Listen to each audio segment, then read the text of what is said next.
going on, people? It's the Xbox 448, and today we are getting into the Tomb Raider Xbox One X enhancements and basically what Digital Foundry is saying about the games that they have seen running on the Xbox One X. Now, first and foremost, the Tomb Raider enhancements, unless you've been living under a rock or you don't have a Twitter, you don't get into gaming social media, you've seen the screenshots out there, you've seen the comparisons between the X version, the Pro version, and even the PC version. Now guys, it does look absolutely incredible, and you do see when it comes to the consoles between the Pro version and the Xbox One X, you do see the increased texture levels on the One X in comparison to the Pro and stuff like that. The game is looking absolutely phenomenal. Now, one of the key things with the Rise of the Tomb Raider with its enhancements is a mode that I call, it's basically an increased graphics mode. If you want like more foliage and better shadows, better lighting and stuff like that in the game, then you go to this mode. And they have this mode on the PS4 Pro as well. And I think this is where there is a good comparison when it comes to the power of these systems. Because on the PS4 Pro, you get this enhancement, you get this graphical enhancement, you know, all the goodness with the shadows, the lighting, more foliage, all that good stuff, and you get it with a native 1080p resolution. Now, you get that same mode on the Xbox One X, but they actually use a checkerboarding technique that brings the resolution up to output at 4K. The native resolution on the Xbox One X for this mode is 1440p. So guys, do you see the difference here? You have, you know, the standard 1080p on the Pro with all that graphical goodness that I like to talk about, you know? And then on the X side, you get all that goodness, but you also get it at an output of 4K through checkerboard rendering. And I think that's where you see the power of the Xbox One X system. Not only that, in the like I said, in the 4K mode where it goes native 4K, you see the increase in the texture quality and everything like that on the Xbox One X. Now, of course, all this information has come out from Digital Foundry. Digital Foundry has also come out and talked about other games that they have seen running on the X. I believe it was at Gamescom. I think it started day 2, where they played like Gears. They played a bunch of games, and basically Digital Foundry is now like gushing over the Xbox One X. Now, guys, I take what they say with a grain of salt still. All right.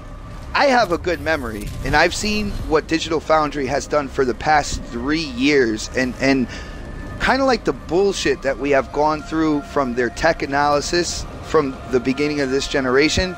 So when they come out and say things, I'm like, it's all well and good, but it doesn't change the fact of kind of what you made yourself out to be these last 3 years. And I know there's a lot of people out in the Xbox community that are now pointing to Digital Foundry and saying what a good job they're doing and stuff like that. And these same people were also the ones bashing Digital Foundry. Guys, in my opinion, Digital Foundry needs to do more than a couple videos, you know, kind of like, you know, being honest about the Xbox One X, before they get any dignity back, before they get any, before I feel any differently about their channel and about what they do, kind of like as a team for analysis. Now, I wonder what's going to happen when you get that quote-unquote lazy developer effect, and a dev goes out there and puts a game out on Xbox with an Xbox One X enhancement,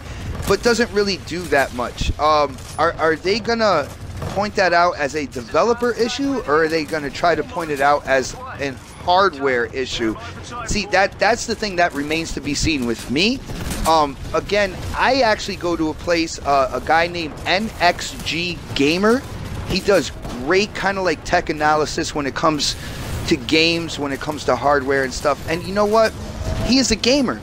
He puts that aspect into it. So if he sees something that's going on with the graphics, he will let you know if that'll actually kind of like affect you as a gamer, if it'll affect your immersion or anything like that.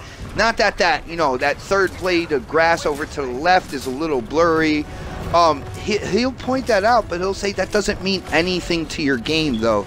And that's the guy I go to for my tech analysis. And to me, Digital Foundry has a lot of makeup work to do for the amount of bullshit they have put everybody through for the past 3 years. I mean, just look at Quantum Break. Look what their analysis did to Quantum Break. And Quantum Break is a great game, in my opinion. Had an awesome story to it. The gameplay was addictive. Like, I love what they did in terms of game to TV series type thing. It was something I've never seen before in video games. And their analysis helped kind of like really squash the momentum of that game. And I'm not going to forget that anytime soon, guys. But as usual, yo, definitely hit up the comment section. I want to know what you think. What do you think about the Tomb Raider enhancements? And do you see what I'm saying about that graphic, like that graphical enhancement mode? And how it kind of shows the difference in power between the two consoles. As usual, if you like the topics, you like the gameplay, yo, definitely hit that thumbs up button for me. And if you haven't subscribed yet, definitely subscribe. But as for now, this is the Xbot 448. And I am definitely signing off. Enemy Titan eliminated. That's how we do it! Mission complete, pilots. Nice one.